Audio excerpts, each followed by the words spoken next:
Зврчанец, вие имате изготвен акцијски план за борба против лажните вести. И сега во време на коронавирусот, кризата сама по себе доведе до експлозија всушност на тие лажни вести. Што направивте со акцијскиот план, го замрзнавте? Не, акцијскиот план се покажа како многу корисен.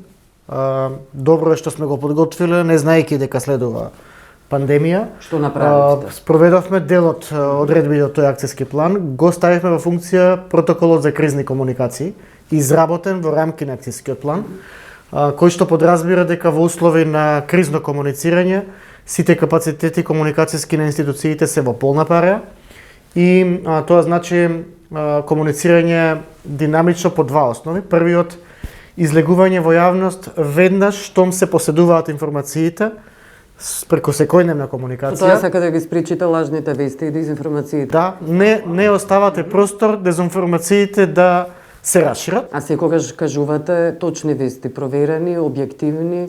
Вести кои што излегуваат од директно од институциите врз база на проверка. Институциите, говориме за владата. Владата не секогаш кажува вистините вести. Кога е во прашање јавното здравје и фактите во врска со јавното здравје, владата секогаш кажува вистините информации, а кога владата не поседува во одреден момент вистините информација, затоа ги известува новинарите дека одредена работа ќе биде проверена и веднаш што е проверена се пласира во јавноста.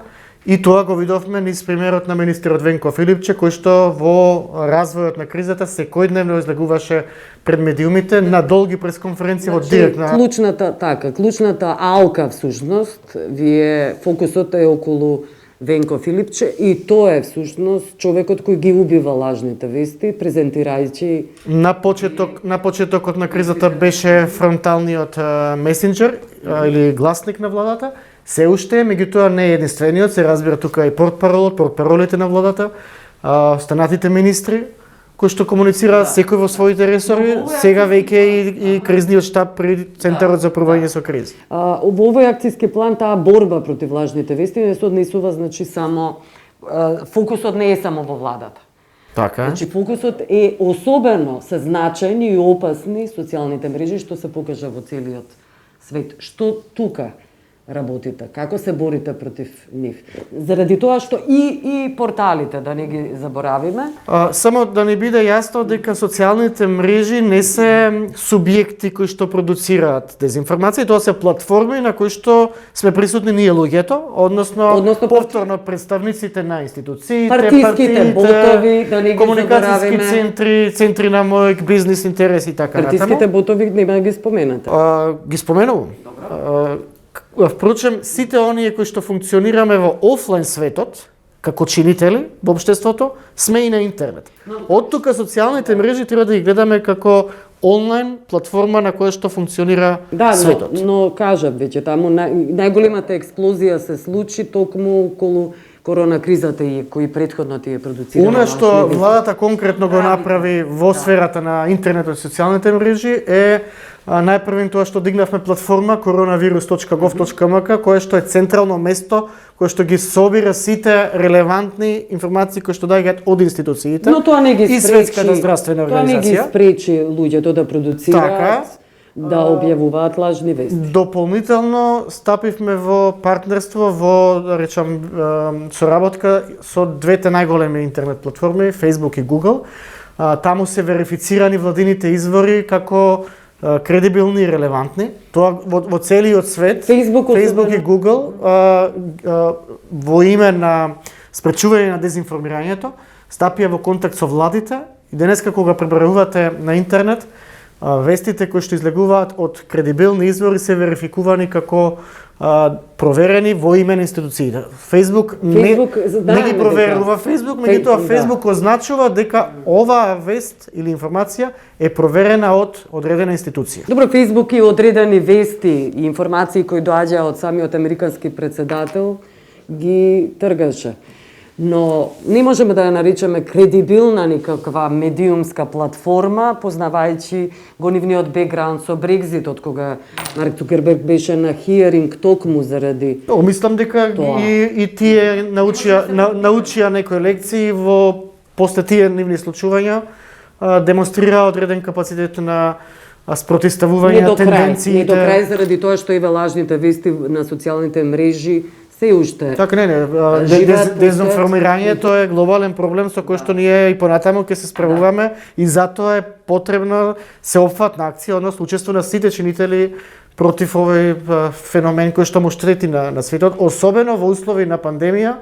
Навистина е многу поштетно да ширите дезинформации кои што влијаат врз јавното здравје, споредено со тоа целта да ви биде некому да нанесете политичка штета.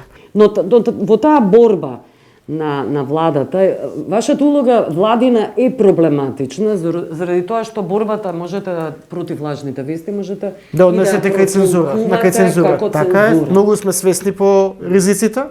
Имајќи предвид, ако се свртиме наназад што се случуваше во јавниот дискурс, јавните комуникации во нашата земја со претходните влади, затоа сме во постојана комуникација и со медиумските здруженија и со фактчеки организациите. Внимаваме до каде ние земаме проактивна улога во борбата со дезинформациите и затоа велиме дека тој акцијски план е широка платформа во која што секој може да го најде своето место. И широко поле за манипулации и дезинформации. Така е. Меѓутоа, мислам дека со нашите чекори до сега воопшто не сме се ни доближиле до црвената линија, чие преминување би значело посегнување кон цензура. Оваа влада е демократска и нема намера тоа да го прави. Добра, оваа влада е демократска и постојано велите, ве цитирам, и постојано се обвинувате со ВМРО ДПМН за партиски ботови, за продуцирање на лажни вести, дезинформации. Тоа политичките партии и манипулации. А владата реагира и кон ВМРО ДПМН и кон било која друга политичка партија, секогаш кога било кој чинител шири дезинформација која што му штети на јавното здравје. Ако вие излезете во име на политичка партија или компанија или друг чинител, објавите информација дека во земјава има уште 100 тестови за ковид, а притоа секојдневно по 300, а сега веќе и по 1000 и кусур луѓе се тестираат, владата е нужна да излезе да се спротивстави на такви дезинформации во интерес на спречување ширење паника кај населението. Што преземавте околу тоа, освен што ги демантирате? Многу е важна брзината на реагирањето. Ние на тој кризен протокол на комуницирање ни наложува и не стави во функција да од една страна имаме активна транспарентност, ние брзо информираме, од друга страна секогаш кога ќе не се алертира или алармира појава на информација која што или е експлицитно лажна, или не сме сигурни дали е точна, веднаш влегуваме во проверка и брзо ја демантираме, оневозможувајќи истата да понатаму да добие поширока пенетрација низ јавниот дискурс. Добро, јас благодарам за овој разговор.